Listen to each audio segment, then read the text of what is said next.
Baik, Assalamualaikum warahmatullahi wabarakatuh. Selamat sore dan salam sejahtera untuk kita semua. Kembali lagi dalam acara Dolan, diskusi online mingguan IDI Surabaya. Acara ini merupakan acara yang diadakan setiap hari Senin pukul 15.00 hingga 16.00 WIB. Dan kita sudah memasuki series ke-77. Dan pada seri kali ini kita akan kehadiran narasumber-narasumber yang luar biasa. Beliau-beliau merupakan anggota Perapi, di mana nanti kita akan membahas mengenai manajemen luka bakar di Vaskes Primer. Mungkin bisa.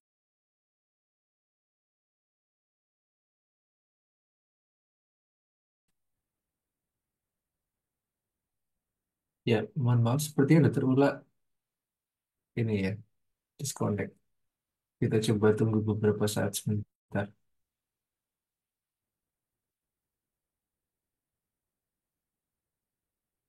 Ya, ada terulang sudah bergabung kembali, silakan dok. Mohon maaf dokter, terlempar keluar. Ya, sakit dok, terlempar dok. Iya Oke, benar. oke. Silakan dok. Baik-baik. Jadi mohon izin saya ulang kembali. Kita sudah kehadiran narasumber kita yang luar biasa. Mungkin sekarang tema hari ini fuchsia ya dok ya. Jadi kayak karena fuchsia-fuchsia. Kok dokter Pandu nggak ikut fuchsia ini kayaknya hari Oh ini. iya, saya Baik udah tahu sudah. dress code-nya. Iya, baik udah ada dokter cantik, dokter Linda Haryani, SPBP RI Konsultan. Beliau merupakan staf Departemen atau KSM Bedah Plastik, Rekonstruksi dan Estetik FK UNER atau RSUD Dr. Sutomo Surabaya. Selamat sore Dokter Linda, sehat dok. Selamat sore, Dokter Ula. Alhamdulillah sehat, terima kasih. Baik. Baik, lanjut yang kedua yaitu narasumber kita Dr. Ira Andriani, SPDP RI. Beliau juga merupakan staf departemen atau KSM Bedah Plastik, Rekonstruksi dan Estetik FK UNER dan juga RSUD Dr. Sutomo. Selamat sore Dr. Ira. Sehat ya dok? Selamat sore, Dokter Ula. Dokter Pandu. Baik. Sorry. Baik, dan tentunya moderator kita yang sudah nggak asing lagi, beliau yang paling handal dan paling ganteng mungkin di sini ya dokter, laki-laki sendiri, yaitu Dokter Pandu Habibi, SPOG MK Clean. Beliau merupakan staf Divisi Obstetri dan Ginekologi Sosial, Departemen atau KSM Obstetri dan Ginekologi FK UNER atau RSUD Dr. Sutomo. Selamat sore Dokter Pandu. Sorry dokter Ulan. Baik, oleh karena itu langsung saja karena waktu sudah menunjukkan pukul 15.00, kita langsung saja berikan acara ini sepenuhnya kepada moderator, kepada Dokter Pandu, kami persilahkan. Baik, terima kasih dokter Ula atas pengantarnya. Dan karena Ketua ID Surabaya Dr. Brahmana belum bisa membuka, kita langsung mulai saja untuk sesi dolan ke-77 dengan topik manajemen luka bakar di Vaskes Primer bekerja sama dengan Perapi Surabaya atau Jawa Timur. Mungkin ada beberapa hal dulu izin Dr. Ira dan Dr. Dinda yang akan saya sampaikan kepada para peserta. Jadi karena dolan ini kita akan mencoba mengakomodasi SKP Kementerian Kesehatan sehingga ada beberapa yang harus kita apa namanya sesuaikan ulang ya format pendaftaran kemudian kadang-kadang ada masih kesulitan-kesulitan yang apa belum bisa langsung dapat SKP Kementerian Kesehatannya karena load eh, pekerjaan dari institusi yang mengampu itu juga ternyata banyak ya, satu dan lain hal. Semoga nanti kesulitan-kesulitan ini akan kita bisa atasi dari waktu ke waktu. Baik, untuk manajemen luka bakar di vaskes primer, Dr. Linda Haryani dan Dr. Ira Handriani tadi sudah diperkenalkan kepada para audiens. Silakan mungkin kalau ada yang perlu disampaikan di awal, Dr. Ira dan Dr. Linda sebagai pemicu kita diskusi sehari-hari ini. Silakan, kira-kira Dr. Linda atau Dr. Ira dulu, dok.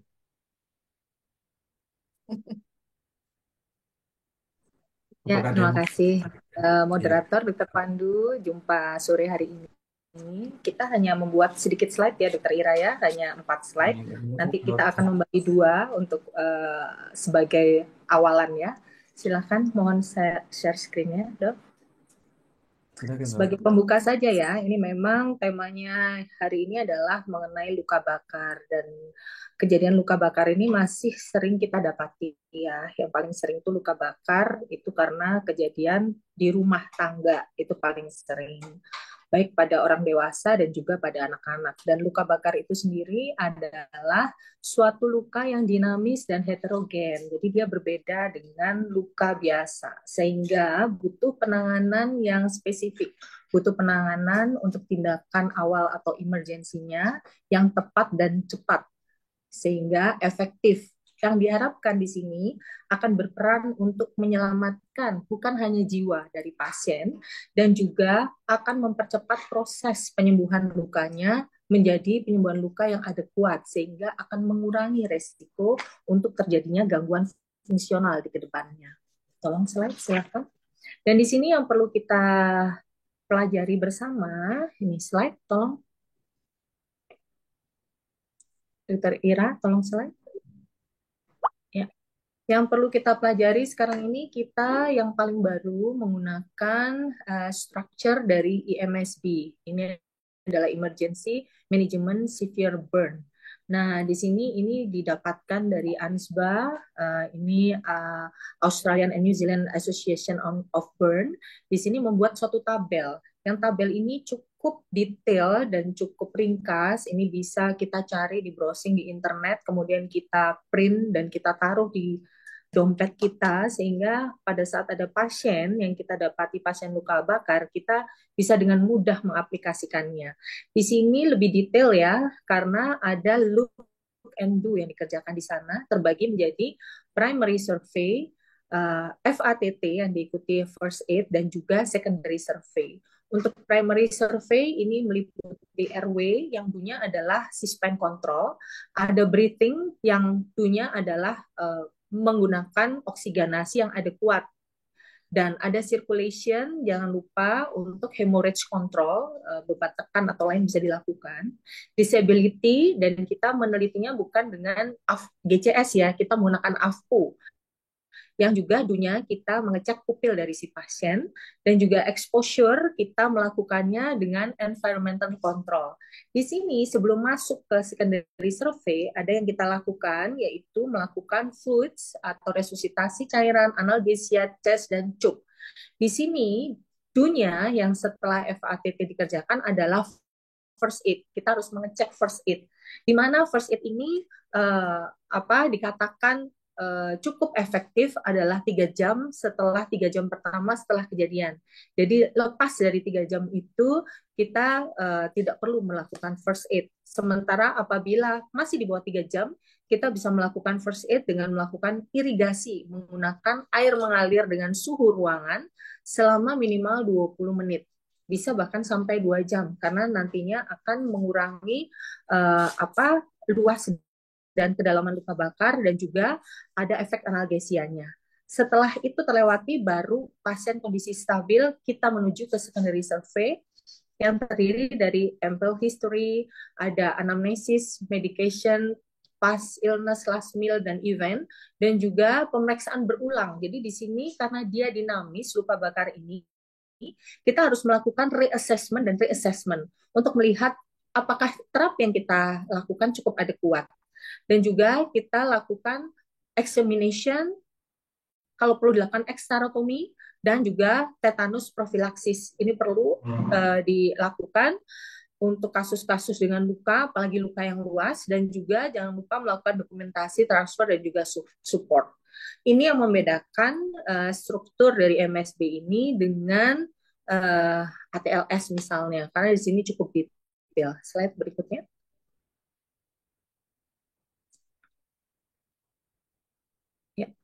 Nah, di sini ada primary survey. Primary survey seperti tadi saya bahas sebentar. Di sini ada airway dan juga adunya adalah suspend control.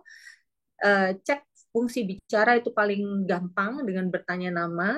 Kita menuju ke breathing, dilepaskan semua yang melekat di dada sehingga kita bisa melihat mengevaluasi, inspeksi, palpasi, auskultasi dari chestnya, dadanya, dan kita melihat apakah ada luka bakar yang melingkar di sana, pemberian oksigenasi 100% 15 liter per menit dengan non-rebreathing mask perlu dikerjakan.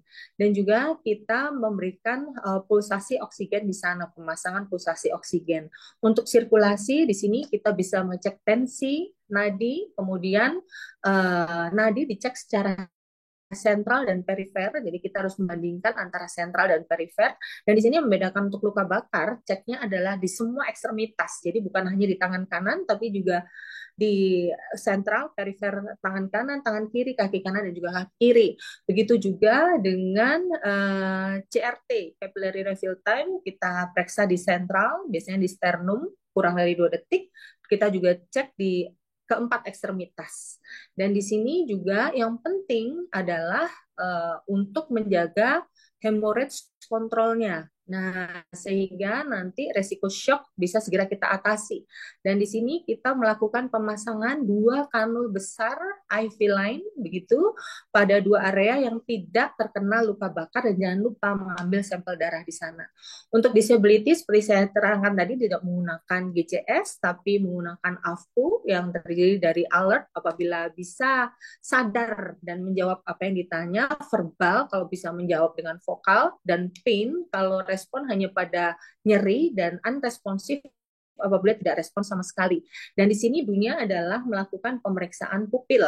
Dilihat bagaimana besar pupilnya, isoporkah kanan kiri, dan bagaimana refleks cahayanya. Dan untuk exposure di sini kita melepaskan semua pakaian dan perhiasan yang melekat, semua jam, gelang, kalung, anting harus dilepaskan karena itu akan menjadi sumber panas dan membuat luka bakarnya menjadi lebih dalam. Dan jangan lupa untuk melakukan evaluasi di bagian posterior dengan melakukan lock roll gitu. Jangan lupa kita harus tetap memperlakukan pasien luka bakar dengan dianggap sebagai trauma servikal sampai terbukti tidak. Makanya di RW kita melakukan suspend control, pemasangan polar bliss. Di exposure jangan lupa dengan lock roll. Begitu untuk melihat luas dan kedalaman luka bakar, dan jangan lupa juga environmental control, jangan sampai pasiennya kedinginan, terutama pada anak-anak dan orang yang usianya ekstrim ya, orang tua ataupun pada anak-anak. Silakan Dokter Ira bisa dilanjut.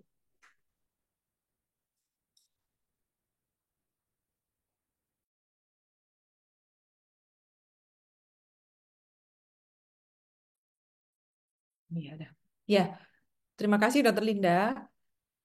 Ya, saya akan melanjutkan. Jadi tadi kalau dari bagan yang pertama itu eh, sebetulnya bagan ini hampir mirip dengan ATLS.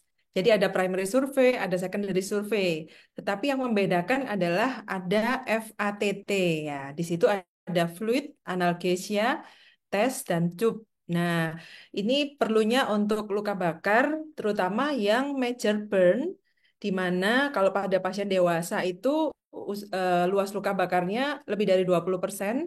Kemudian pada luka bakar anak-anak luasnya lebih dari 10%, atau trauma listrik high voltage. Nah, itu harus dilakukan resusitasi cairan. Nah, bagaimana untuk cairannya?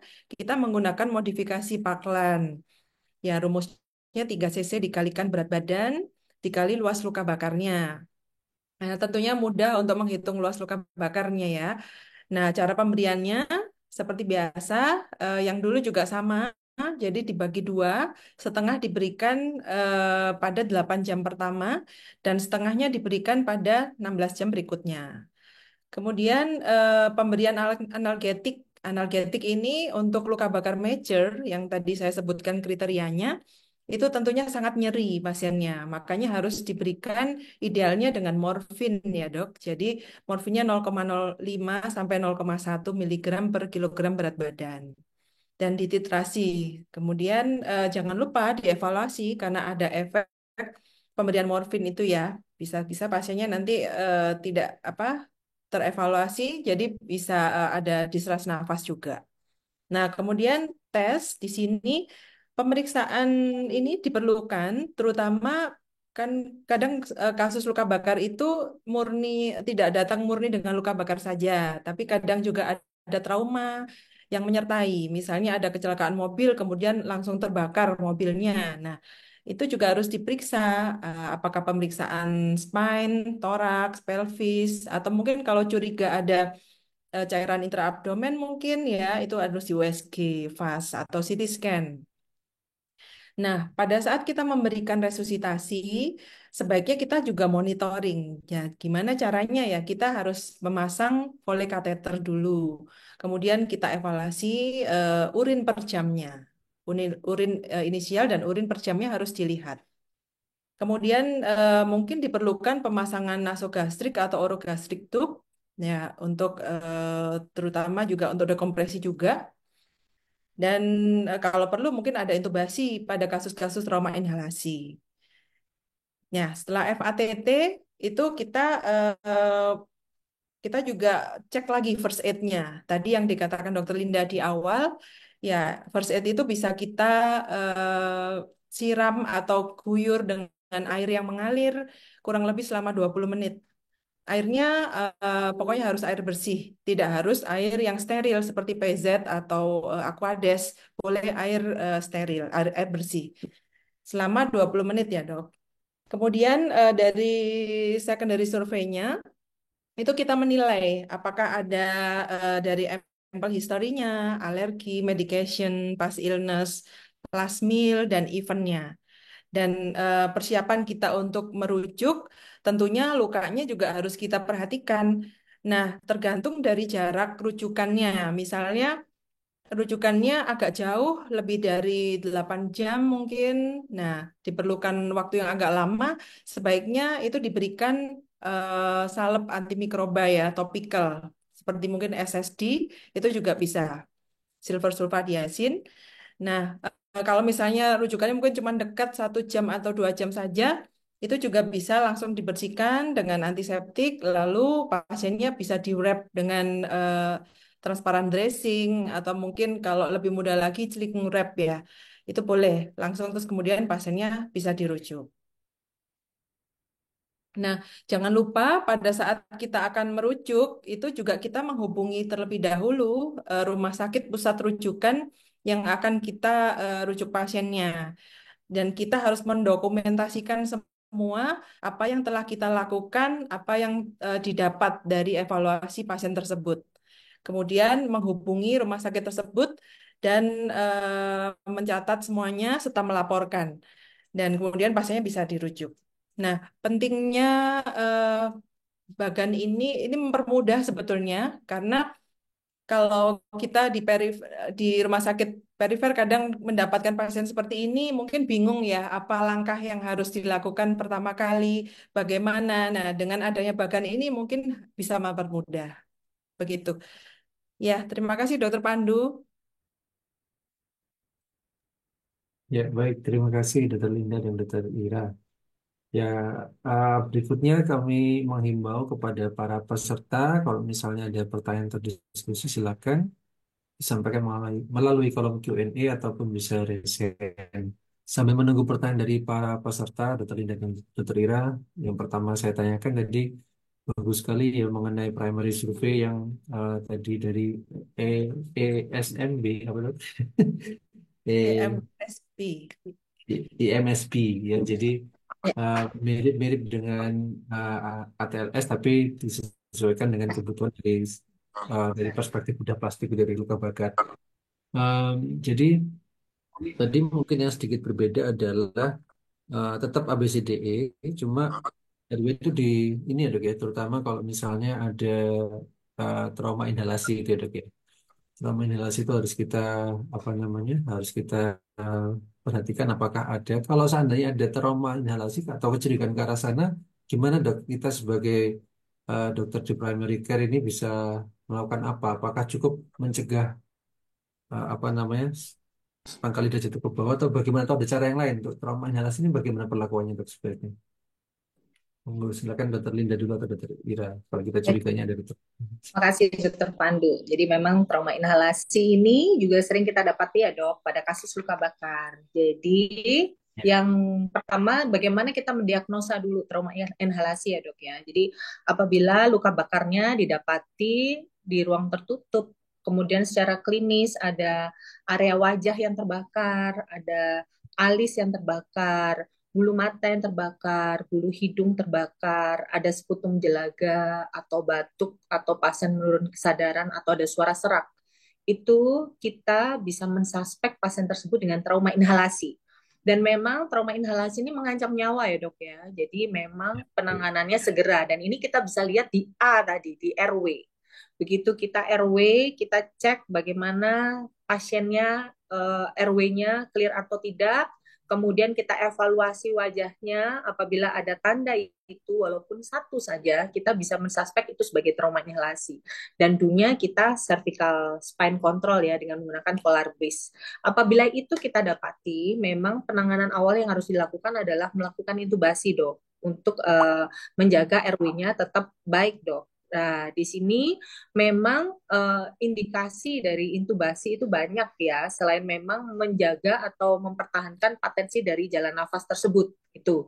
Dan di situ memang sebaiknya kita lebih curiga gitu, karena itu akan lebih mempertahankan apa ya, menyelamatkan nyawa dibanding kita enggak, ini kayaknya bukan trauma inhalasi, nggak apa-apa, ini luka bakarnya hanya di wajah aja tapi nggak ada batuk, nggak ada serak, nggak ada penurunan kesadaran, nggak perlu intubasi. Itu salah, karena memang luka bakar dengan trauma inhalasi ini mengancam nyawa, sehingga tindakan awal yang harus dikerjakan adalah absolutely harus dilakukan intubasi. Dan kemudian kita melangkah setelah tersecure airway-nya dengan C-span control, baru kita melangkah sesuai dengan flow chart EMSB tadi, ke breathing, circulation, dan lain-lain. Seperti itu. Mungkin bisa ditambahi, Dokter Ira? Ya, silakan Dr. Ira, Ada tambahan. Ya, ya betul sekali. Jadi kan trauma inhalasi sendiri itu bisa dibagi tiga, upper, lower, dan sistemik, dok. Jadi kalau yang upper itu kemungkinan penyebabnya ya karena satu odemnya, saluran nafasnya, karena trauma panas tadi menyebabkan odem di sekitarnya. Yang kedua karena produksi mukusnya itu menjadi bertambah. Nah, kalau dibiarkan berlama-lama itu juga akan terjadi obstruksi karena mukusnya itu juga bisa menjadi kes, mengeras. Nah, makanya selain itu juga harus disuction secara berkala. Kemudian apa oksigenasi itu yang utama. Ya, selanjutnya ya mungkin monitoring pemberian oksigenasinya setelah diintubasi. Yang penting RW-nya diamankan dulu. Gitu, Dok. Jadi kalau yang tadi sistemik yang seperti apa dok? Trauma inhalasi yang sistemik tadi. Ya, kalau sudah sistemik itu kita kan membaginya upper dan lower itu dari laring. Jadi di atas laring itu upper, di bawah laring sampai ke parenkim paru itu lower. Kemudian kalau sudah menembus ke alveolar paru dan sampai ke pembuluh darah ke sistemik itu kita sistemik. Biasanya itu karena gas-gas tertentu, misalnya CO, gas CO, karbon atau mungkin sianida. Nah, itu yang sering terjadi. Karena biasanya kalau terbakar itu kan ada mebel-mebel yang terbakar. Mungkin ada triplek atau apa itu zat-zatnya itu mengandung CO atau mengandung sianida. Nah, itu bisa terjadi toksisitas atau keracunan, Dok. Oh iya, iya baik dok. Jadi yang penting tadi secure airway-nya, kalau bisa dilakukan intubasi maka kita lakukan intubasi. Bila tidak, apakah Mayo itu menolong dok? Sebelumnya kita pasang polar brace, baru ada yang nyelcup, terus kita berikan oksigen ya dok ya. Terus kemudian kalau ada uh, apa namanya push ya dok ya, itu push tuh biasanya muncul cepat dok, atau setelah berapa jam gitu dok? Atau bisa muncul Mukus, segera? maksudnya Sorry sorry, mukus, Dok. push sorry Iya. maaf, push ya, Ya, jadi bisa muncul segera. sejak awal terjadi sudah bisa terjadi produksi sekret yang berlebih di sana. Nah, kalau tidak dibersihkan itu akan mengeras menjadi kes. Itu juga Oh, bisa menyebabkan obstruksi, Dok. ya, ya. Baik. Ya. Jadi itu anu ya dok yang menjadi perhatian utama yang dari sisi RW-nya ya dok. Ini sudah mulai ada pertanyaan dok. Kita coba langsung saja ya dok. Pertanyaan pertama saya izin bacakan dari Anonymous Attendee.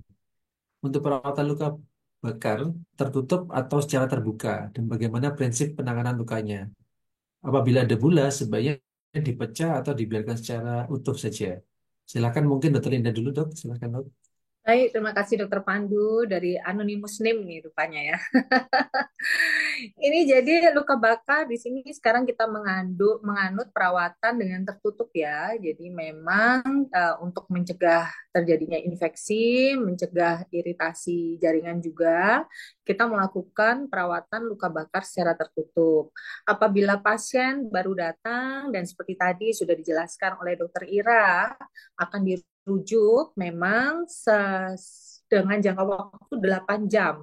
Apabila lebih dari 8 jam, luka bakarnya tersebut akan sampai ke area rujukan atau luka bakarnya tersebut didapati jaringan yang tidak seharusnya di sana, misalnya dikasih kecap atau dikasih tepung-tepungan atau ya seperti itu kita bisa melakukan pemberian antimikrobial dressing. Kalau di sini luka bakar biasanya kita menggunakan silver sulfadiazin.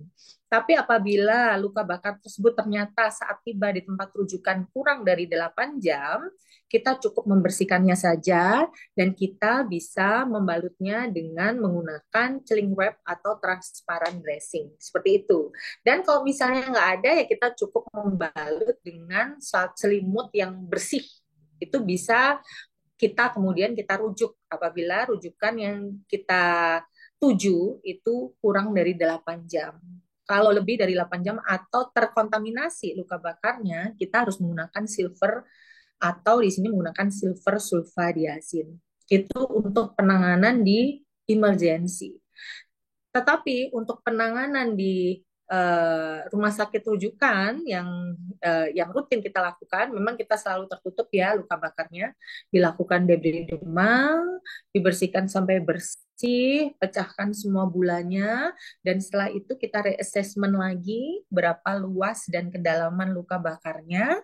Terus kemudian kita lakukan penutupan menggunakan silver sulfadiazin yang kita tutup dengan balutan yang cukup tebal dan kita bebat menggunakan elastic bandage untuk mengurangi evaporasi cairan dan juga mengurangi edema di sana.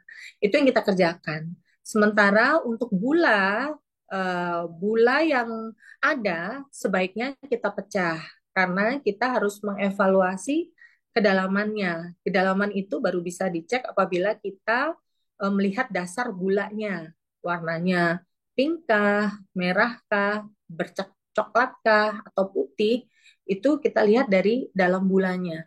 Tetapi apabila luka bakarnya dengan bula yang kecil, hitungannya kurang dari 2 cm seperti itu, atau 1 poin gitu ya, kurang 2 cm, kita kadang untuk kasus yang ringan ya, itu kita kadang tidak perlu pecah, kita langsung aja lakukan pembalutan itu bisa. Tapi kalau lebih yang besar kita harus pecah untuk mengevaluasi luas dan kedalamannya. Begitu Dokter Pandu. Baik, Mungkin ada tambahan Dokter Ira? Dokter Ira ada tambahan kan? Ya, seperti yang tadi dijelaskan Dokter Linda, ya jadi mungkin saya tambahannya kalau perawatannya setelah eh, emergensinya ya, setelah dirujuk, nah itu memang guideline kita sampai saat ini itu masih SSD. Jadi menggunakan silver sulfadiazin karena ya takutnya nanti ada infeksi dan yang lain itu. Tapi juga tidak menutup adanya kemungkinan dressing-dressing yang lain. Mungkin seperti absorben untuk membantu menyerap karena biasanya luka bakar itu cenderung basah, mudah basah. Nah, bisa ditambahkan secondary dressingnya mungkin berupa absorben yang tebal. Kemudian pemberian topikal antimikroba, selain itu juga melihat kondisi lukanya. Nah, kalau misalnya eskarnya tebal, mungkin kadang kita juga pakai seperti enzimatik atau autolitik untuk bisa membantu melisiskan dari eskar tadi, gitu. Kemudian untuk yang pula, ya jadi dari MSB sendiri, ANSBA itu sudah mulai memberi batasan, jadi 2 senti tadi seperti yang disebutkan Dokter Linda. Tujuannya adalah supaya kita bisa mengevaluasi kedalamannya. Dan selain itu juga kalau mau dipertahankan, boleh kalau di bawah 2 senti. Tapi di atas 2 senti, yang apalagi yang besar-besar, sebaiknya ya dibersihkan aja supaya bisa evaluasi kedalaman dan juga menjaga kesterilan dari lukanya. Gitu, Dok. Baik, dok, mohon maaf, mungkin saya tadi terlewat di bawah 2 cm tidak dipecahkan. Kenapa dok? Bulan? Ya, jadi kalau di bawah 2 senti itu kan tidak akan terlalu memberikan efek yang masif ya terhadap misalnya infeksi. Kalau masih 2 senti masih nggak apa-apa mau dipertahankan. Atau kita tidak melihat dasar kedalamannya dari dasar lukanya juga masih nggak apa-apa. Tapi kalau lebih dari 2 senti sebaiknya kita buka dok. Kita lepas karena kan kita harus melihat mengevaluasi kedalamannya. Grade ini atau kedalaman itu nanti sangat mempengaruhi prognosis atau lamanya penyembuhan dari pasien luka bakar. Jadi berbeda antara grade 1 dengan yang grade 3 atau full thickness itu penyembuhannya tentu berbeda dari segi waktu dan dari segi terapinya sendiri, Dok. Jadi kalau Ya, memang besar, menambahkan juga ya, Dok. Itu ya, biasanya untuk kasus luka bakar yang ringan ya, Dok ya, sehingga pasien bisa dilakukan rawat jalan, tidak perlu dilakukan perawatan di rumah sakit, itu bisa kita kerjakan. Karena dipecahkan. memang tidak, iya, bisa Jadi tidak perlu melihat dipecahkan kedalaman. Oh, bulannya. bisa tidak Yes. dipecahkan. Ya. Oh, baik. Ataukah ada risikonya, Dok? Misalnya, eh, kalau di bawah 2 cm kita pecahkan, risikonya lebih besar daripada manfaatnya, itu nggak ada, Dok? Atau gimana? Memecahkan bulu itu ada risikonya nggak, Dok? Nggak ada, Pandu itu Dok. nggak Nggak ada ada ya, Dok ya? resikonya, Dokter Oke. Pandu. Nggih. Jadi itu hanya policy aja kan kadang suka ada pertanyaan nih kapan dipecah kapan enggak gitu kapan dipertahankan gitu jadi ini memang ada acuan yang sekarang bisa kita apa namanya ikuti gitu istilahnya jadi memang karena itu kecil jadi tidak terlalu bermakna signifikan sehingga kita bisa biarkan saja tapi dalam tanda kutip itu dikerjakan untuk kasus luka bakar yang ringan itu bukan kasus luka bakar yang berat yang memang diharuskan untuk dikerjakan di kamar operasi dengan pembiusan seperti itu. Jadi yang untuk lokal aja. Baik, baik, Dok. Jadi tadi Dr. Linda dan Dr. Dita sudah menyampaikan mengenai tracingnya dan bagaimana kapan dipecahkan bulan lebih atas 2 cm kita pecahkan untuk mengetahui kedalaman dan prognosis serta tata laksana berikutnya. Saya lanjutkan, Dok. Ini ada pertanyaan lagi, pertanyaan kedua dari Dr. Sandi Kurnia. Beliau bertanya, yang pertama, cairan kristaloid apa yang paling bagus untuk resusitasi cairan pada pasien luka bakar? Kemudian, dilanjutkan yang kedua, pada pasien luka bakar yang luas, diperlukan tidak resusitasi dengan cairan koloid untuk menghindari ekstravasasi cairan dari pembuluh darah karena pembuluh cairan yang masif. Jadi mungkin sama kasus perdarahan ya, apakah misalnya sampai dengan derajat tertentu itu kristaloid perlu kita replace dengan cairan koloid. Silakan Dokter Linda dulu. Pertanyaan dari Dokter Sani, Dok. Saya dulu atau Dokter Ira dulu? Saya dulu ya, baik, Ya, Dokter Linda Pandu. dulu. Ini tadi saya ulang lagi pertanyaannya, Dok ya. Jadi Silakan, eh, Dok. apa tadi yang pertama, Dok? Yang pertama, cairan apa yang paling bagus kristaloid Oh, untuk yang paling bagus. Ya, biasanya kita menggunakan Crystalloid atau Hartmann Solution dan kita bisa menggunakan cairan RL di sini biasanya ya, Dok, yang umum digunakan untuk melakukan resusitasi ya, Dok. Dan itu juga ada rumusnya, tadi sudah diterangkan oleh Dokter Ira, menggunakan Parkland Modified 3 cc per kilogram berat badan kali luas luka bakar dan untuk anak-anak memang ditambahkan cairan maintenance D5NS begitu dengan 100 kalau tidak salah itu 100 untuk 20 kilo pertama, kemudian 50 untuk 20 berikutnya dan 20 untuk di atas 20 kilo seperti itu. Kita menggunakan bersamaan dengan resusitasinya dan kita menggunakan cairan RL untuk resusitasinya. Begitu Dokter Pandu. baik, Dok. Jadi, ya, terima kasih, Dok. Rasanya kalau cairan RL kita tidak sulit ya, Dok, ya, mendapatkan di vaskes primer atau di rumah sakit. Jadi RL adalah pilihan utama untuk resusitasi cairan pada luka bakar. Dilanjutkan, Dok, dengan pertanyaan kedua, apabila luka bakar ini luas, apakah perlu cairan kristaloid itu pada satu tingkatan tertentu itu diganti dengan cairan koloid itu? Ya, memang di sini banyak terjadi ya pada saat terjadi luka bakar ya. Jadi memang ada peningkatan permeabilitas kapiler di sana, ada vasodilatasi, kemudian juga perpindahan albumin ke interstisial yang sehingga menyebabkan edema di sana, dan juga itu semua akhirnya membuat kita jadi bertanya-tanya apakah perlu kita memberikan koloid di situ. Tapi koloid tidak diperlukan di sini. Jadi nggak usah pusing-pusing. Yang penting RL udah ada banyak, cukup kita bisa melakukan resusitasi, cukup menggunakan RL saja. Dan yang tadi hanya menambah D5NS untuk maintenance anak-anak. Seperti itu, Dok. Baik, Dok. Gimana, Jadi yang Dokter Ira? digunakan, ya, Dokter Ira ada tambahan mungkin, Dok. Ya, ya tadi betul ya. Yang untuk pertanyaan pertama tadi yang disampaikan Dokter Linda, memang pemilihannya adalah Hartmann Solution atau RL. Kenapa? Itu juga karena hampir mirip menyerupai cairan plasma, Dok. Jadi pernah ada penelitiannya, bula itu di, diteliti bahwa isi dari bula itu ternyata adalah cairan plasma. Nah, untuk menggantikan itu yang paling menyerupai ya memang RL.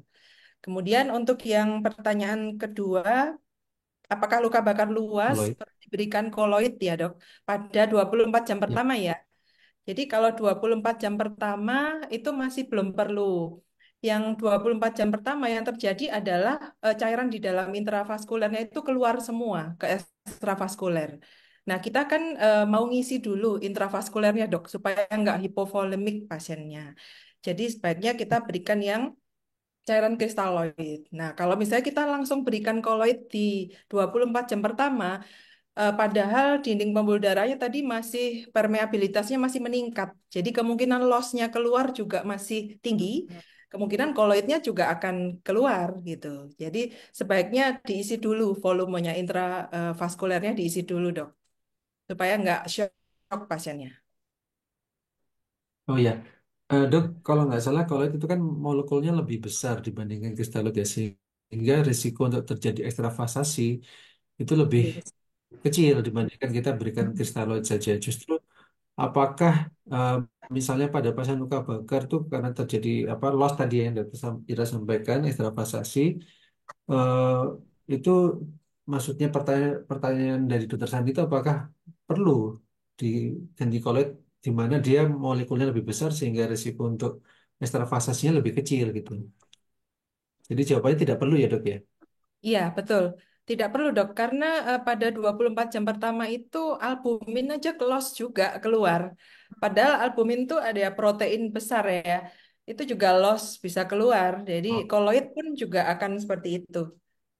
oh iya, iya. Jadi eh, cenderung tidak bermanfaat gitu ya, Dok ya. Betul. Karena bisa tetap akan ekstravasasi. Baik, baik. Baik dok, berikutnya ini ada pertanyaan lagi. Udah mulai banyak pertanyaan nih, dok. Memang biasanya panasnya di tengah sampai akhir ini. Jadi kita kejar ya dok.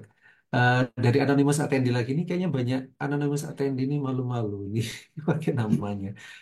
Jadi izin bertanya, jika kita melakukan aspirasi cairan gula setelahnya, apakah perlu kita melakukan pemberian salep atau hanya langsung dibalut dengan kasa?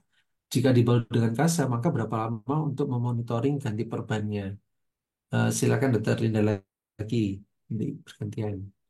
Ya, siap Dokter Silakan. Pandu. Ini memang sebaiknya kalau gulanya sudah dipecah, itu nanti kita akan melihat dasar dari gulanya itu. Di situ nanti kita bisa mengevaluasi kedalaman luka bakar ya. Dan sekarang kedalaman luka bakar itu kita membaginya bukan hanya jadi 3 derajat.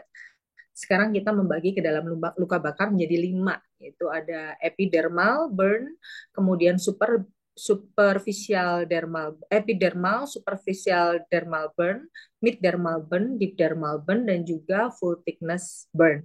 Nah, di sini itu memang dasar lukanya warnanya akan berbeda-beda ya.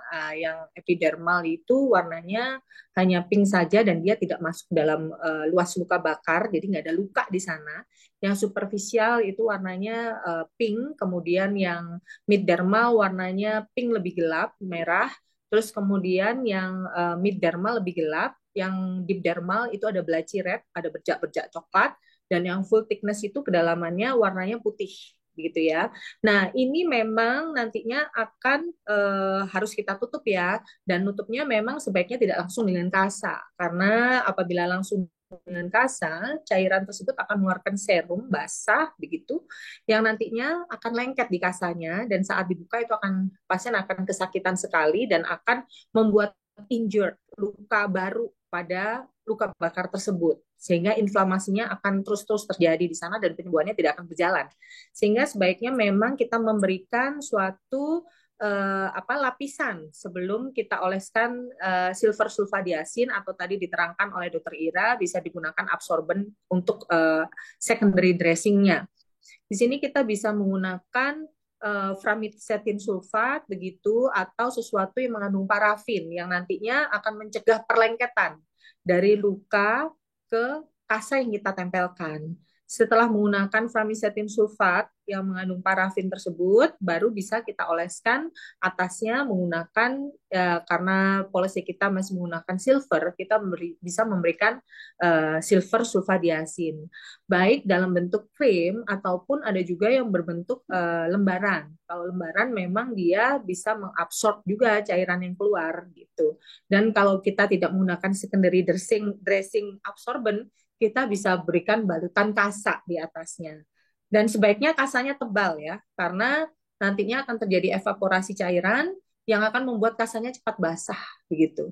Dan untuk mencegah edema juga kita bisa aplikasikan elastic bandage agar edemnya bisa segera mereda.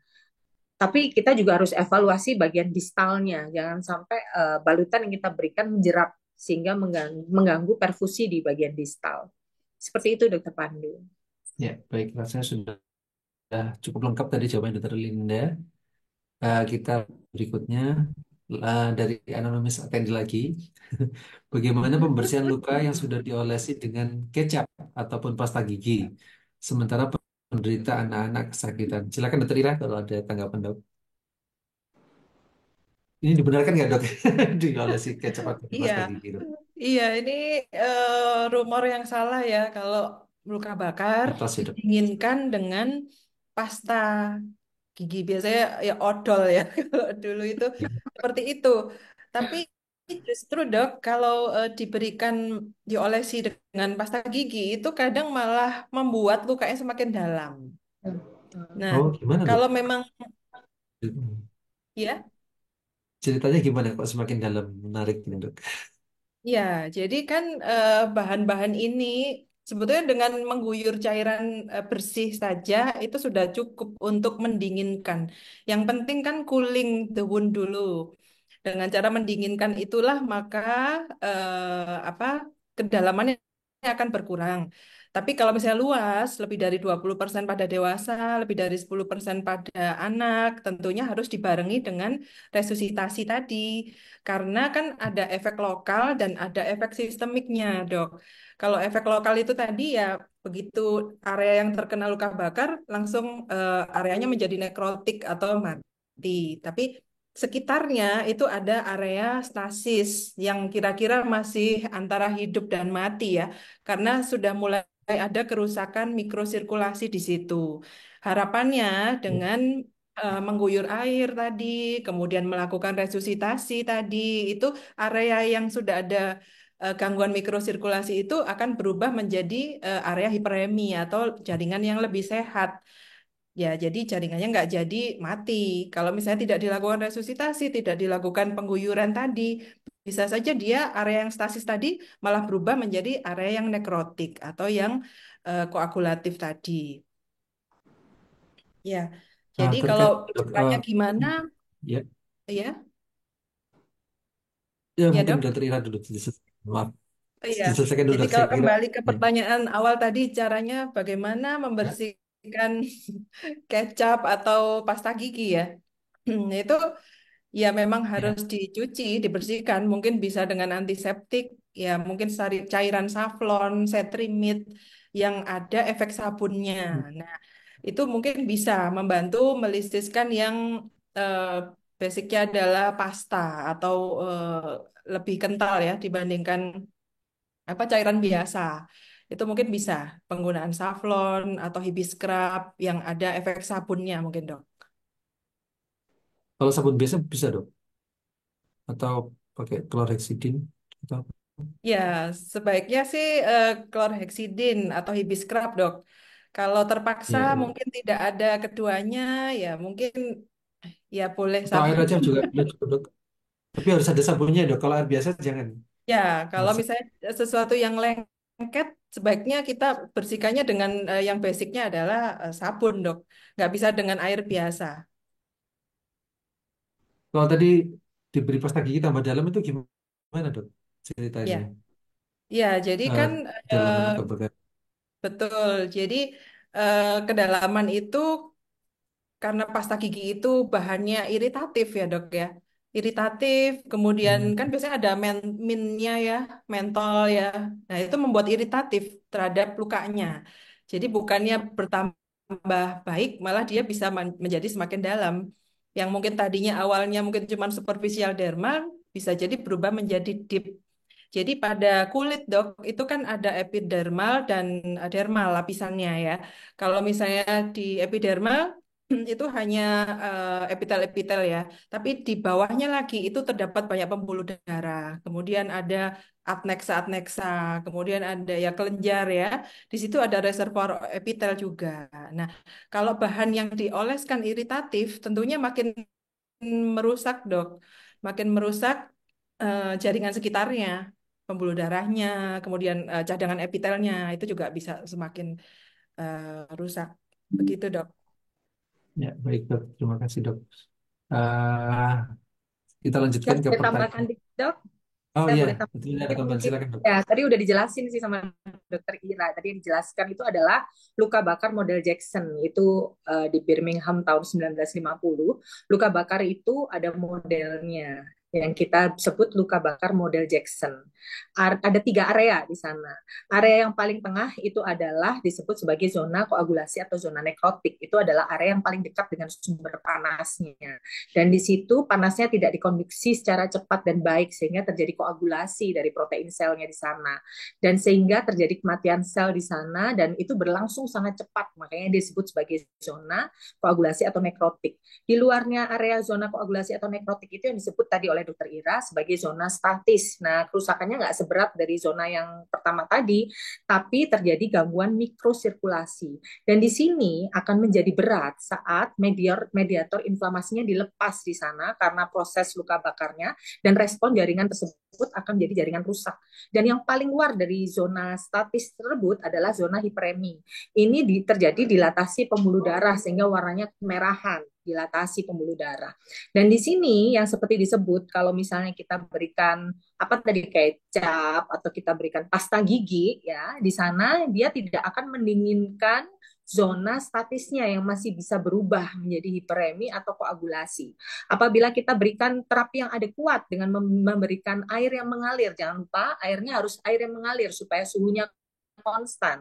Di sana nantinya zona statis tersebut akan berubah menjadi zona hiperemi atau hanya pelebaran pembuluh darah saja. Tetapi apabila tidak dilakukan first aid yang adekuat, misalnya diberi kecap atau hanya diberi apa tadi ya Pepsodent, nggak boleh merek ya, pasta gigi gitu misalnya, itu tadi selain suhunya tidak stabil untuk menurunkan panas luka bakarnya, dia juga ada iritan-iritan di sana yang nantinya akan menyebabkan luka bakarnya seperti terendam ya, seperti stagnan statis dengan suhu yang tetap seperti itu dan akhirnya dia akan menempel. Jadi akan lebih lama di sana sehingga panasnya akan menempel lebih lama dan panasnya konstan tidak berubah menjadi panas yang dingin begitu. Dan itu secara klinis disebut sebagai degradasi luka.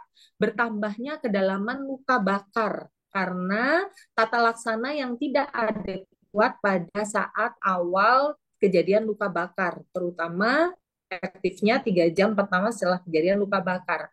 Di sini nanti yang kita dapati dengan adanya degradasi luka atau bertambah dalamnya luka bakar tersebut adalah dalam 3-5 hari pasca luka bakar tersebut, luka yang awalnya terlihat vital, yang tadi disebut oleh Dokter Iras, awalnya superficial dermal, itu nantinya akan menjadi lebih dalam, masuk menjadi zona nekrosis itu tadi, begitu. Jadi tidak vital akhirnya lukanya. Jadi memang sebaiknya mestinya mudah, murah, dan cepat kok. Hanya menggunakan air mengalir di mana aja ada gitu. Nggak perlu bathtub untuk berendam karena suhunya tidak akan konstan. Nanti suhu rendaman itu akan berubah menjadi panas dan kita seperti terendam air panas akhirnya. Dan nantinya luka bakar tersebut akan menjadi lebih dalam seperti tadi ceritakan Dokter Ila. Jadi seperti itu ya. Jadi memang cukup mudah, cepat, dan murah mestinya. Tapi apabila memang terjadi yang seperti disampaikan, itu nantinya akan terjadi degradasi luka. Luka yang dari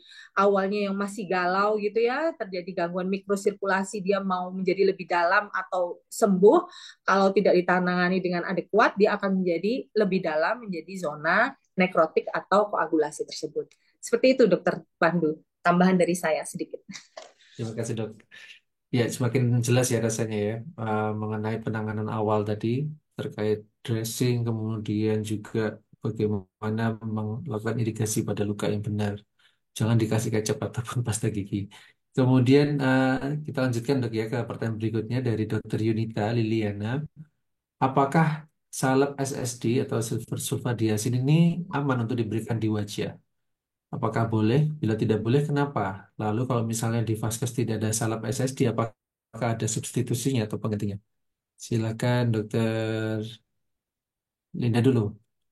Gantian. Oke, silakan Dokter Linda. Terima kasih, Dokter Pandu. Ya, jadi memang kalau di wajah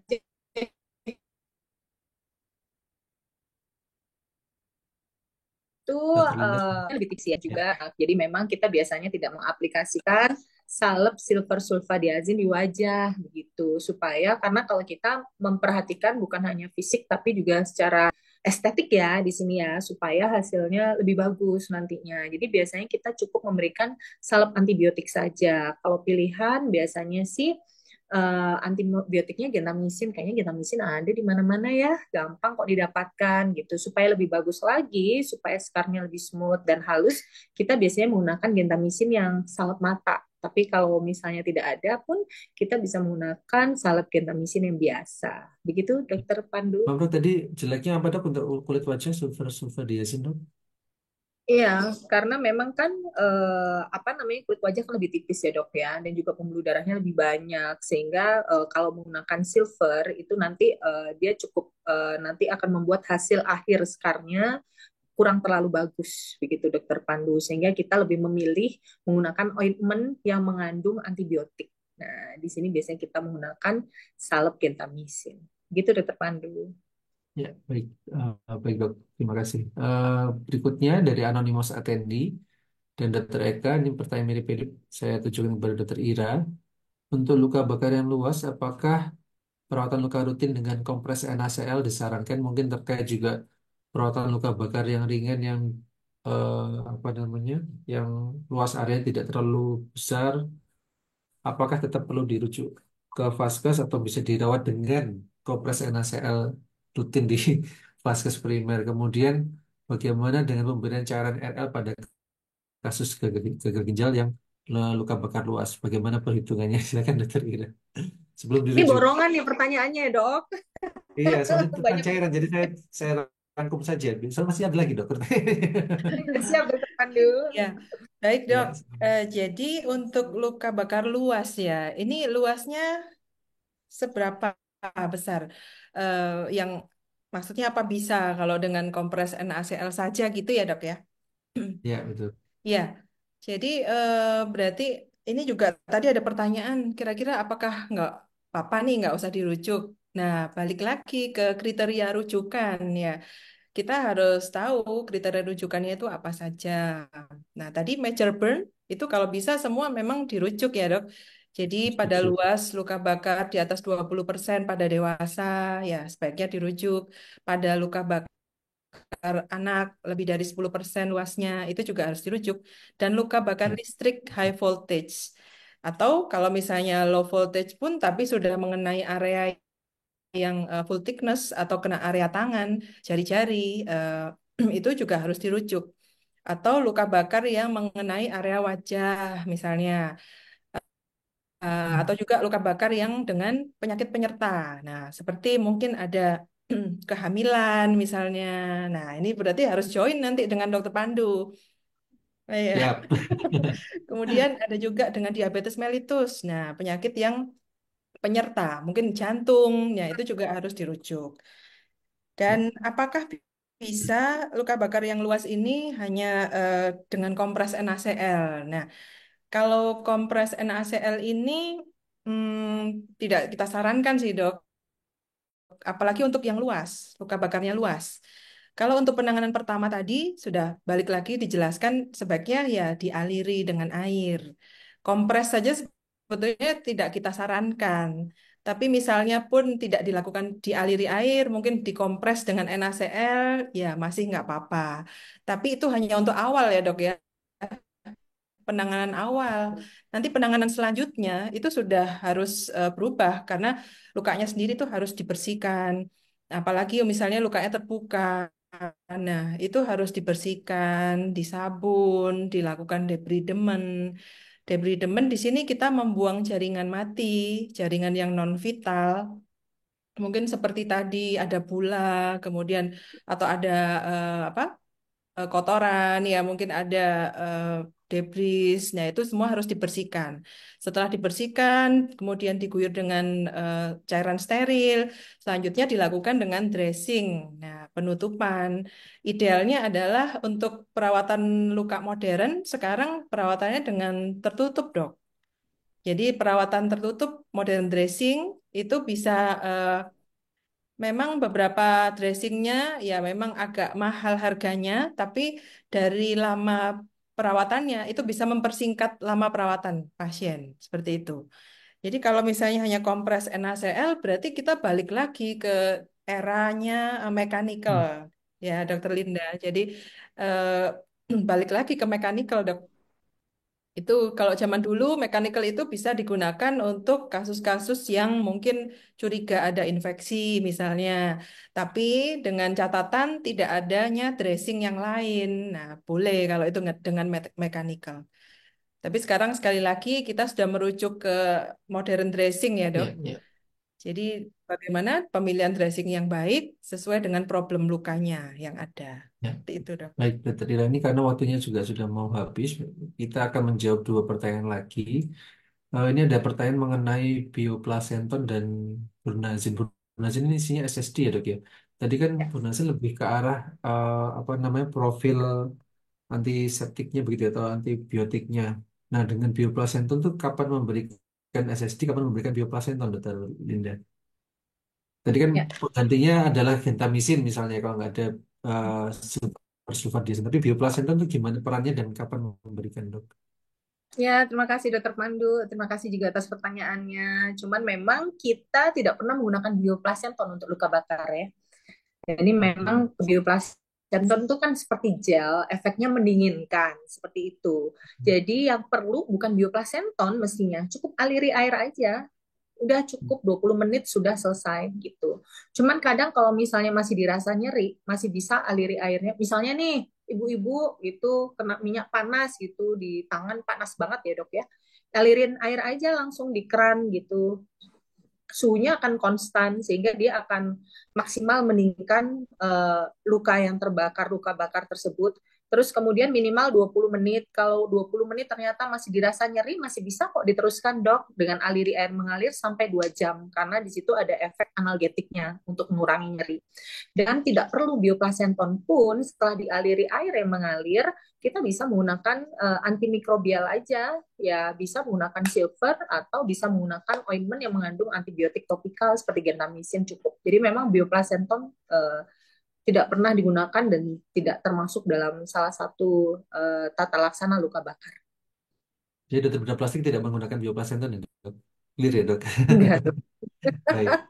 Ya, tadi termasuk juga Dokter Linda sudah menjawab pertanyaan Dokter Aswin Lubis mengenai berapa lama diberikan air mengalir, berarti 20 menit pertama diberikan ya dok. Kalau misalnya perlu bisa ditambahkan lagi. terutama untuk efek Yes, fisiknya betul. juga bisa ditambahkan. Ya, betul Baik, dok. Bisa sampai 2 jam, tapi juga harus diingat untuk irigasi tersebut efektif hanya 3 jam pertama setelah kejadian. Jadi setelah 3 jam itu tidak akan bermakna untuk mengurangi, menurunkan suhu luka bakarnya. irigasinya itu harus ngalir pelan ya, disemprot itu nggak boleh dok. Nanti jadinya tadi ya dok. Nanti harus di Jadi apa di trauma lain ya. caranya gimana dok? Nggak Nah ini perlu dok, dok. kalau kalau terkait ini dok, apa namanya antibiotik sistemik ada tempatnya nggak dok? Misalnya oral gitu atau injeksi atau cukup dengan topikal saja tadi dengan silver atau dengan gentamicin ointment. Baik, jadi misalnya itu tergantung luka bakarnya ya dok ya. Kalau memang luka bakarnya ringan saja, sepertinya analgetik cukup untuk mengurangi nyeri. Kita tidak perlu memberikan antibiotik Ya, secara oral misalnya. Karena memang asal penanganannya tepat, adekuat, dan luka bakarnya tidak terkontaminasi ya dok. Lain ceritanya kalau luka bakarnya sudah diberi tepung, diberi kecap, diberi apalah, mau barbeque mungkin.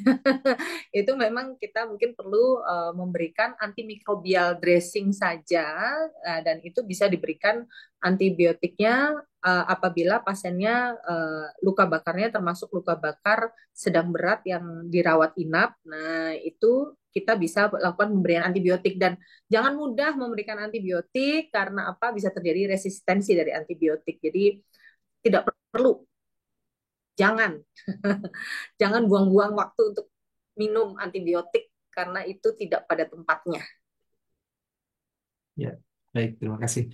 Dokter Linda, mungkin satu pertanyaan terakhir ini saya tujukan kepada Dokter Ira mengenai mengidentifikasi tingkat keparahan luka bakar. Jadi tadi eh, kedalamannya itu apakah secara klinis saja dok atau ada cara lain untuk mengidentifikasi serta luasnya mungkin juga bisa di refresh sedikit dok kepada kami dok mungkin sedikit lupa.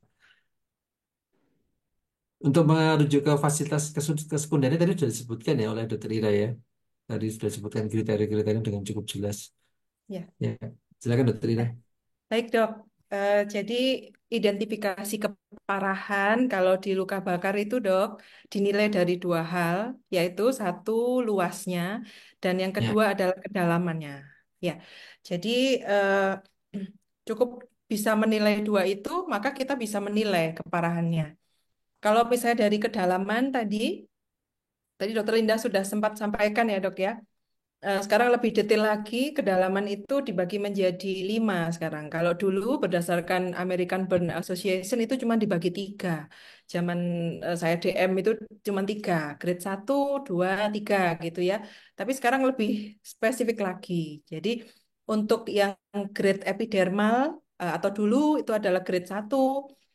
Itu kurang lebih sembuhnya bisa kurang lebih 1 minggu ya, 7 hari. Nah, kalau klinisnya sendiri biasanya kemerahan, kemudian nyeri yang hebat. Nah, tapi pada saat dipegang lukanya itu tidak ada kulit yang mengelupas. Jadi memang hanya hanya merah saja. Kalau yang seperti itu bisa kita berikan ointment saja, mungkin pelembab atau mungkin bisa menggunakan gentamicin tadi juga boleh. Nah, kalau yang superficial, sudah masuk ke superficial, artinya sudah mulai ada bula. Jadi kalau sudah ada bula, berarti itu sudah masuk ke superficial dermal. Sedangkan apa? Superficial dermal itu dibagi lagi superficial, mid, dan deep dermal. Kalau hanya superficial, biasanya bisa sembuh dalam 2 minggu, dok. Nah, dengan perawatannya seperti apa? Ya, sarannya ya dengan perawatan MOIS, tentunya dengan tadi dicuci lukanya, kemudian diberikan dressing yang sesuai, yang menganut ke modern dressing. Nah, kalau mid, itu nanti dinilai lagi, karena eh, bagaimana CRT-nya, apakah cepat atau nah, sekedar apa ya trik untuk tahu lebih cepat kedalamannya. Kalau dari warna itu kan kita bingung kadang ya, bercampur, ada yang pink, ada yang ya, merah, merah gelap. Nah, itu agak bingung. Lihatlah dari CRT-nya saja. CRT pada luka bakarnya, Dok. Bukan CRT pada kuku pasien ah, ya. Jadi CRT hmm, pada luka bakarnya. Kalau misalnya CRT-nya cepat, kurang dari 2 detik, itu bisa satu epidermal atau mungkin superficial dermal. Kalau mid itu sudah mulai kadang ada yang melambat. Kalau deep betul. sendiri itu sudah lambat atau bahkan nggak ada. Demikian juga yang full thickness. Nah, kalau mid ada juga yang setelah resusitasi, setelah diguyur air tadi, dia bisa menjadi superficial. Kemudian yang dalam juga deep dermal itu biasanya reservoir epitelnya di situ sudah rusak sehingga untuk penyembuhan luka dari dasar luka epitelisasinya itu sulit karena pembuluh darahnya sudah rusak dan reservoir epitelnya tadi sudah banyak yang rusak sehingga hanya mengharapkan epitelisasi dari tepi saja. Nah, kalau lukanya luas bisa dibayangkan ya akan lama sekali sembuhnya. Makanya kadang kita kalau di dermal itu langsung kita putuskan untuk cangkok kulit, Dok. Jadi skin Hmm. grafting. Ya, eh, operasi menggantikan kulit yang hilang tadi dengan kulitnya sendiri, kulit pasien sendiri. Demikian juga yang full thickness. Ya, Thickness kalau sampai baik. tulang ya bisa dengan flap, ya free flap bahkan. Seperti itu, Dok. Ya, mungkin Ya, saya ada yang terlewat. Kira-kira seperti sudah sudah cukup jelas. Tadi CRT itu suatu clue yang mungkin sangat mudah untuk teman-teman sejawat sekalian. Kalau misalnya CRT yang lebih dari 2 berarti umurnya sudah mid atau lebih ya dok ya. Dan itu ya betul, gula Dok. tadi juga. Ya kalau gula tadi juga itu mungkin sudah grade 2 atau lebih ya dok. Kedalaman kalau saya nggak salah nangkap tadi dok. Baik dok, Betul, ini Dok. karena kita sudah lewat nanti dimarahin sama host. Mungkin Dokter Linda ada satu pernyataan kesimpulan dok, satu kalimat untuk teman-teman di sini, para peserta. Kesimpulan dari topik hari ini ada dok, Dokter Linda. Ya, terima kasih Dokter Pandu. Di Oh, sini masih di sini. saya hanya mau menekankan kembali bahwa waktu dan penata laksanaan tindakan emergensi untuk kasus luka bakar diperlukan secara efektif, yaitu secara cepat, adekuat, dan tepat. Karena bukan hanya berperan untuk menyelamatkan jiwa si pasien, tapi juga kita membantu proses penyembuhannya menjadi lebih adekuat sehingga mengurangi resiko terjadinya gangguan fungsional ke depannya. Itu aja. Jadi Periodnya tadi semangat 3 jam ya dok. Golden dalam periodnya tadi 3 jam kalau nggak salah dok ya. Golden period.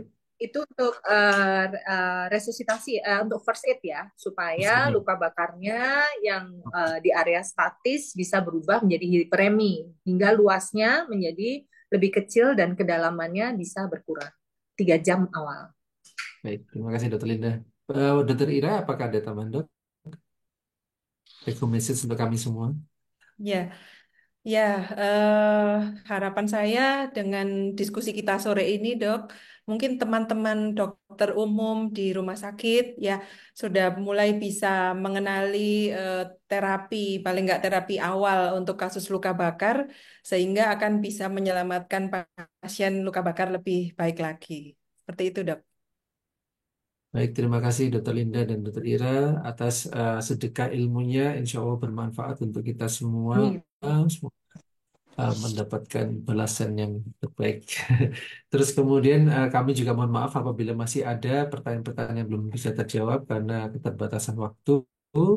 Berikutnya saya kembalikan ke Dokter Ula, sejawat saya dan Dokter Ula ini nanti akan ada beberapa pengumuman ya dok ya terkait LMS. Silakan Dokter Ula, terima kasih. Baik, terima kasih banyak Dokter Pandu yang sudah memimpin acara pada sore hari ini. Terima kasih juga kepada Dokter Linda, Dokter Ira atas ilmunya yang luar biasa. Banyak banget ya dok pertanyaannya langsung digeruduk di akhir-akhir. Semoga nanti mungkin akan ada sesi yang kedua mungkin biar para peserta ini puas dan pertanyaan bisa terjawab semua. Baik, untuk beberapa informasi bagi seluruh peserta, untuk link LMS nanti akan kami kirimkan via email masing-masing dan dimohon untuk memantau terus emailnya karena nanti setelah mendapatkan link tersebut diharap untuk langsung segera mengerjakan kelas dan menyelesaikannya. Biasanya maksimal 1 kali 24 jam. Baik, mungkin itu saja dan jangan lewatkan untuk dalam seri ke-78 yaitu pada 8 Juli 2024 yang akan hadir yaitu HBTKVI yang akan membahas mengenai tetralogi ovalot yang akan dihadiri oleh narasumber yang juga luar biasa yaitu Dr. Arif Rahman Hakim, SPBTKV subspesialis JP Konsultan. Beliau merupakan staf Departemen KSM Bedah Torak, Kardiak, dan Vaskular FK UNER RSUD Dr. Sutomo, dan juga Dr. Hari Deswin Pagehgiri MTertlin SPBTKV. Beliau merupakan staf Departemen KSM Bedah Torak, Kardiak, dan Vaskular FK UNER RSUD Dr. Sutomo. Tentunya akan dimoderatori oleh Dr. Cantik Dr. Linda Astari, SPDPE Subspesialis DT FIN SDP FADP. Beliau merupakan Sekretaris Program Studi S1 Dermatologi dan Venerologi FK UNER RSUD Dr. Sutomo. Baik, sekali lagi terima kasih banyak Dr. Linda, Dr. Ira, dan Dr. Pandu. Semoga sehat selalu dan sampai bertemu di dalam edisi selanjutnya. Saya Hanifah selaku MC. Mohon maaf apabila terdapat kesalahan, baik itu disengaja maupun tidak. Sampai bertemu di lain kesempatan. Wassalamualaikum warahmatullahi wabarakatuh. Waalaikumsalam. Terima kasih. Waalaikumsalam.